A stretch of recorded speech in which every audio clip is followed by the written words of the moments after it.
Hello guys, my name's Claire and this is my story. Unfortunately, my piece is about the obnoxious in-laws and husband that I have. I'm still in the process of getting a divorce, but thought of sharing the story with you. If you are constantly getting berated by your in-laws for no reason, this story will give you some nice ideas. Me and my husband, Zane, met through a dating site. I was in college back then and only 19 years old. Zane was 25 and had a pretty stable job for himself. Despite the age difference, me and Zane fell in love with each other. I'm not someone who judges people for their age or appearance.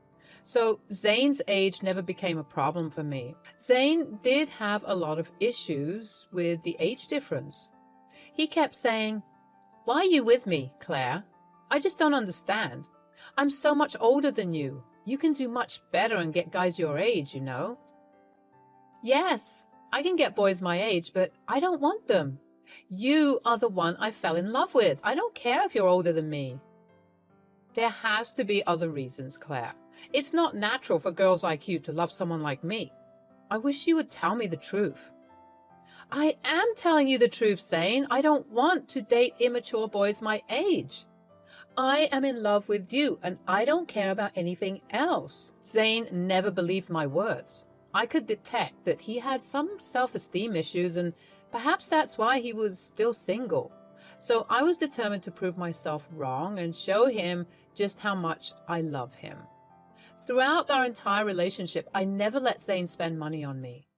I was not a broke college student, but didn't have a lot either. Still, I bought him gifts and paid for my meal every time. I had a small job, so it wasn't like I was penniless. I could tell that Zane appreciated those gestures.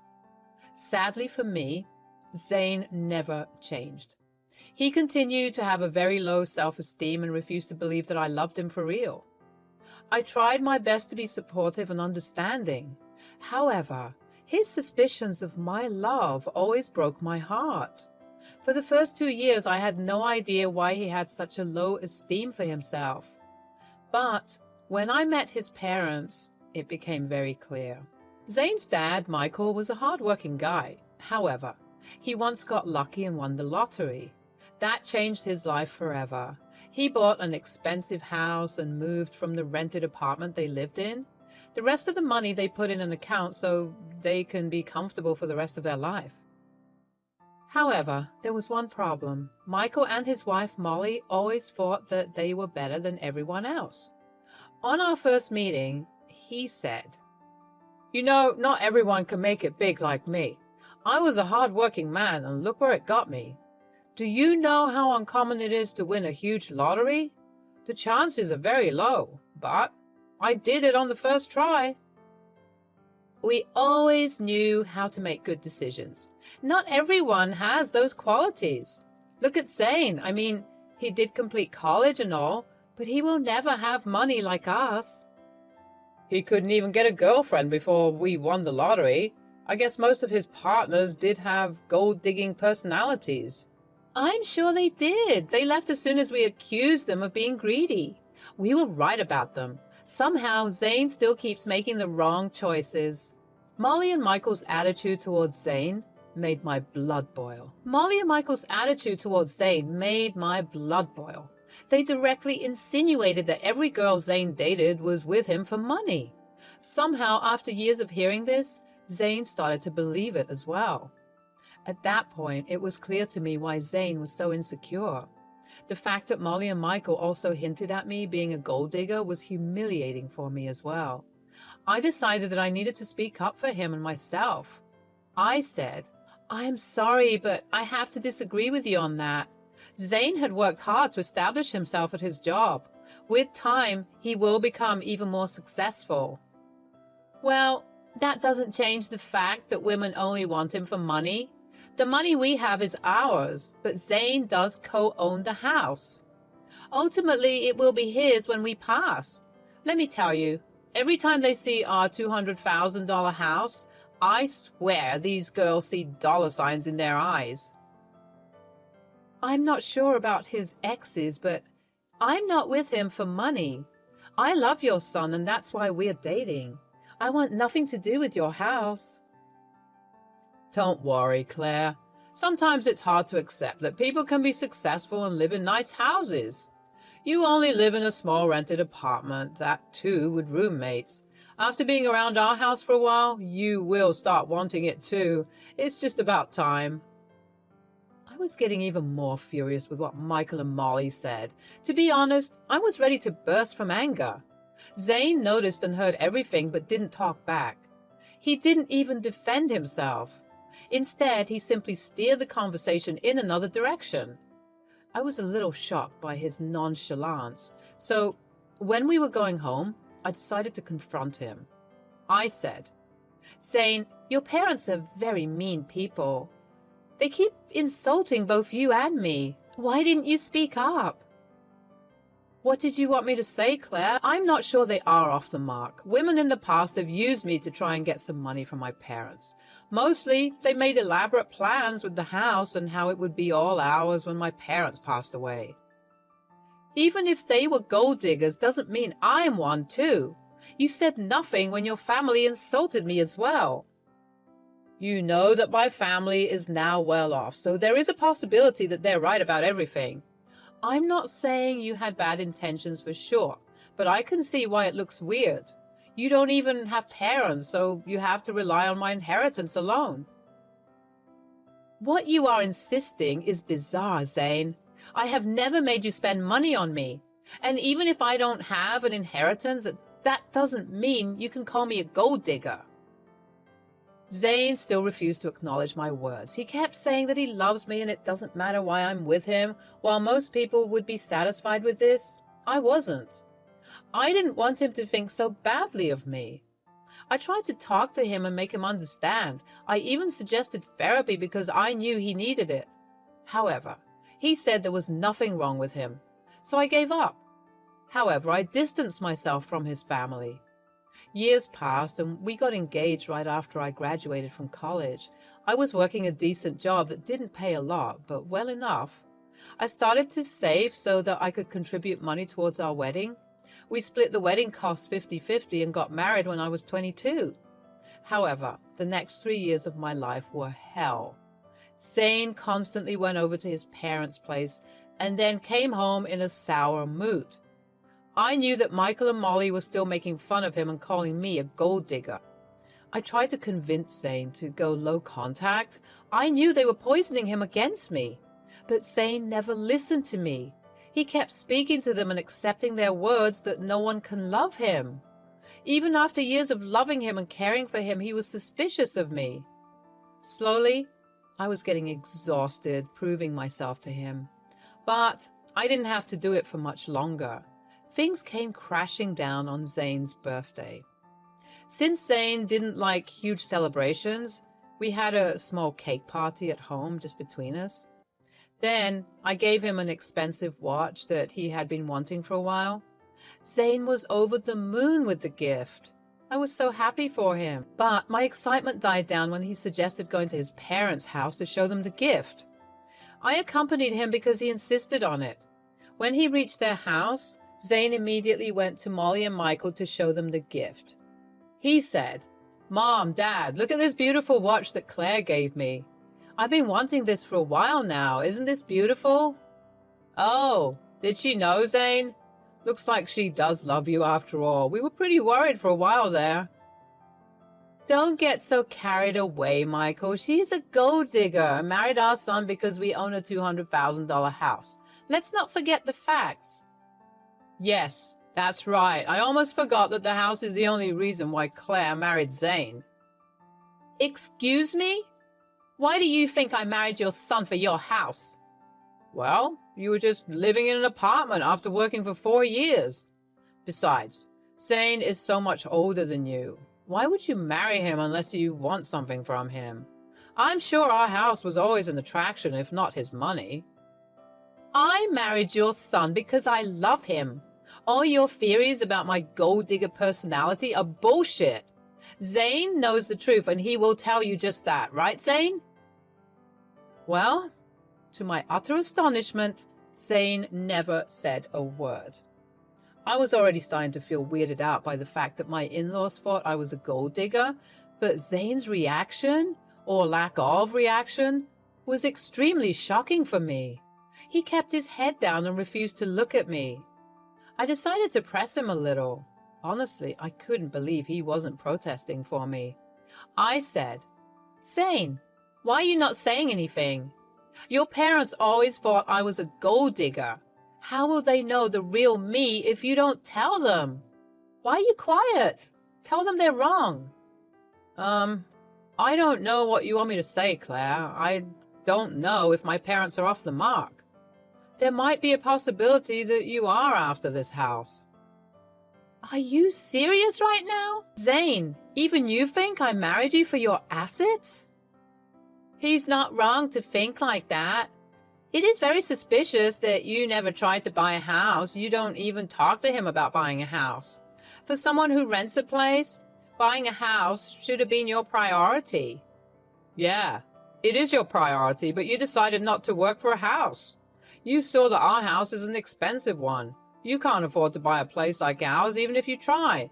So you decided to just marry Zane and settle here. That does make more sense to me. I mean, why will you marry me anyway, Claire? You might have feelings for me, but I think there's more to that than just love. I had no words to say after this. All my love for Zane was devalued into nothing. At the end of the day, my in-laws and even my husband considered me a gold digger. My in-laws' reaction didn't bother me as much as Zane's response. I was devastated. So on the spot, I made a decision. I wanted to file for divorce. I didn't tell them about my decision. I simply waited for the perfect time. So after me and Zane went to our place, I called a lawyer and told him that I wanted to file for divorce. He assured me that the papers would be ready within a week. I also decided to stay in a separate room for the time being. Zane didn't say anything because he thought I was letting off steam. He had no idea what was coming. When the divorce papers finally arrived at my parents' house, I packed my bags and left. When Zane called me in panic, I told him to come to an address and to bring my in-laws. I gave him the address since he had never been to my parents' house. He was confused, but agreed. When they arrived, I was waiting for them on the porch. They looked pretty dumbstruck by the house. I said, "You must be wondering why I brought you here. It's a beautiful house, isn't it?" "Beautiful? No one can even compare their house to this. God, this must cost in millions. This is a mansion." "That's right. It costs around $2 million in today's market. Pretty expensive, but worth the money. There is furniture too, with an added value of millions." "What is this place, Claire? I don't know why you have access to such a house." "Why don't you guys come in so that we can talk? I can't tell you everything on my porch." "What do you mean by your porch?" I ignored them and walked inside. They followed and were even more impressed by what they saw inside. Truly, the owners of the house spared no expense. When they sat down, I said, "I have come to a decision. That's why you're here. I filed for divorce. Here are the papers. We can agree to an uncontested divorce if you want." "What? I don't understand. Why did you file for a divorce?" "Because you and your parents think I'm a gold digger. You guys think I'm after your house, right? I can tell you that's not true, but you won't listen. So I will spare you guys from my gold-digging self and divorce Zane. That will make everyone happy." "You're considering divorce just because my parents told the truth? You're being ridiculous." "Yes, it's not like we said something wrong. Why do you need to do these theatrics?" "I think this is a good thing. Zane, if she's so insistent, you should sign the papers. At least then you'll find someone who loves you." "Why did you bring us to this house? Do you want me to buy you this as part of our divorce settlement?" "Why would I buy this house, Zane? This house is already mine." The shock and disbelief on everyone's face was like a balm to my soul. They looked at me like I was joking. Zane and his family was very unconvinced. He said, "How the hell can you afford a house like this? You stay on rent and don't have a good enough job to afford this. Don't lie to us." "I'm not lying, Zane. Remember how I told you that my parents left me some inheritance? Well, this is the house I talked about. It's under a trust now, but I will get the house once I turn 30. I don't work a good job because I have a trust fund waiting for me. That's impossible. Your parents died way back. There's no way they didn't let you get the house sooner. Well, you see, my parents were well aware of the leeches that I might attract, so they told me never to mention the house or trust fund to anyone.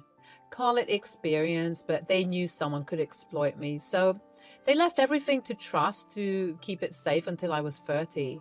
That way, I would be well settled with someone who I know won't benefit from my inheritance. Oh my God, Claire! You should have told us that you're rich. We had no idea. Damn, this is a big house you have got. We will all live so comfortably here. Yeah, you should have told me that sooner. We thought you were after our house. We could have avoided all the misunderstanding. I knew that Claire was perfect for Zane, see? I have been telling you that she is a great woman. Look how rich she is. Zane really found a great match. Hearing this, I laughed. They changed their stance about me so fast it made my head spin. What's more bizarre was that they soon forgot that I filed for divorce. I took out the divorce papers and gave my signature. Then I said, as I was saying, here is my signature to an uncontested divorce. You can just sign these to make it easy. If you want to fight, we can take this up to court. I won't live with you anymore. Claire, listen to me. There's no need to rush this. You've already established that you're not a gold digger. Yeah, there's no reason to get a divorce anymore. We'll even apologize for any misunderstanding. That will make it better, won't it? Yes, Michael is right. We are sorry, Claire. We doubted you for no reason. I don't want your fake apologies. Zane, for 2 years you let your family berate me and call me a gold digger. I expected you to at least stand up for me. But no, you just agree with them and call me a gold digger as well. I don't want to stay with someone who doesn't even respect his wife. I'm done with you. We can do this the easy way or get the courts involved. The choice is yours. Zane, Molly, and Michael did their best to change my mind. They kept begging and pleading with me to forget the past. In their mind, what they did was just a simple misunderstanding. Not once did they seem remorseful that they dragged my name through the dirt. Their audacity had my blood boiling. When I finally had enough, I told them to get out before I called the police. My anger scared them off, so they left. In the next few weeks, Zane and my in-laws kept harassing me every day. They begged and pleaded and even offered me bribes to stay. These stupid people thought I would change my mind for money. This notion just showed me that they still thought I was after money. That made me even more enraged. The fun fact is, since Zane co-owned their house with the in-laws, I was also entitled to half of his share. That made them so desperate for reconciliation. I was firm in my decision to split. I moved all my things into my parents' house to live there. I would be alone, and even though I didn't have the ownership yet, I knew that I could stay there anyway. Zane and the in-laws kept reaching out to me until I got a new number entirely. I didn't want them spamming me from unknown numbers. Zane did come to my work to talk, however. The security who was informed about the situation asked him to leave. Zane still hasn't signed the papers, hoping to change my mind. It's been almost a year since I filed for divorce. I only have to go through another year or less before the courts deem it appropriate for us to get divorced. It will happen even if Zane doesn't want to stay. So far, I'm doing pretty well for myself. Since being alone, I've become quite happy and have more money to spend on myself. I'm going out on dates, but not considering anything serious. I heard from a cousin of Zane's that he and my in-laws are dreading buying me out of my entitled share of the house. Apparently, the lawyer fees were adding up and they didn't have much in savings. The cousin believes that they would have to sell the house to bring the money. Zane is also pushing for a sale because he is mad at his parents for ruining his life. I simply don't care anymore and just want to be free from that family.